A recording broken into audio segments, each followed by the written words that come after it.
ಮುಕ್ಕೋಟಿ ದೇವತೆಗಳಾಳುತಿಹ ಲೋಕದಲ್ಲಿ ದಿಕ್ಕು ಕಾಣದೆ ಜೀವಿ ಎಲೆವುದಚ್ಚರಿಯೇ ಒಗ್ಗಟ್ಟ ನೊಡೆಯರೇ ಕಲಿಯದಿರೆ ನಮ್ಮ ಗತಿ ಗಿಕ್ಕಟ್ಟು ತಪ್ಪುವುದೇ ಮಂಕುತಿಮ್ಮ.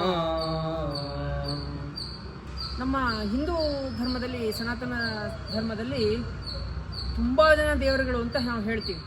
ಅಂದರೆ ಬೇರೆ ಬೇರೆ ನಾಮಗಳಿಂದ, ಬೇರೆ ಬೇರೆ ಅಂದರೆ ಶಕ್ತಿಗಳಿಗೆ ಅನುಸಾರವಾಗಿ ನಾವು ದೇವರನ್ನ ಸ್ಮರಣೆ ಮಾಡ್ತೀವಿ, ಪ್ರಾರ್ಥನೆ ಮಾಡ್ತೀವಿ. ಹೀಗಿರುವಾಗ ಅಂದರೆ ಅಷ್ಟೊಂದು ಜನ ದೇವತೆಗಳನ್ನು ನಾವು ಪ್ರಾರ್ಥನೆ ಮಾಡುವಾಗ ಅಂದರೆ ಅವರೆಲ್ಲ ಒಗ್ಗಟ್ಟಿನಿಂದ ಒಂದೇ ವರ ಕೊಡ್ತಾರೆ ಅಂತ ಏನು ಗ್ಯಾರಂಟಿ?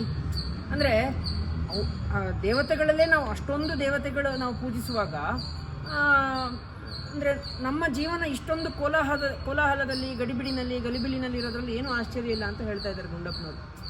ಅಂದರೆ ಒಂದರ್ಥದಲ್ಲಿ ಏನು ಅಂತಂದರೆ ತುಂಬ ದೈವ ಪೂಜೆ ಇದು ಆ ಥರ ಅಂತ ಅಂದ್ಕೊಳ್ಳೋದಕ್ಕಿಂತ ನಮ್ಮ ಕರ್ಮಗಳ ಅನುಸಾರವಾಗಿ ನಮಗೆ ಫಲ ಸಿಗ್ತಾ ಇರುತ್ತೆ. ಹಾಗಾಗಿ ನಮ್ಮ ಕರ್ಮಗಳನ್ನು ನಾವು ಚೆನ್ನಾಗಿ ಪಾಲನೆ ಮಾಡ್ಕೊಂಡು ಹೋಗೋಣ. ಆಗ ನಾವು ಪೂಜೆ ಮಾಡೋ ಎಲ್ಲ ದೇವತೆಗಳಿಂದಲೂ ಏಕರೂಪದ ವರ ನಮಗೆ ಸಿಗುತ್ತೆ ಅಂತ. ಇದು ನನ್ನ ಒಂದು ಅನಿಸಿಕೆ. ಏನನ್ಸುತ್ತೆ ನಿಮಗೆ? ನಮಸ್ಕಾರಗಳು.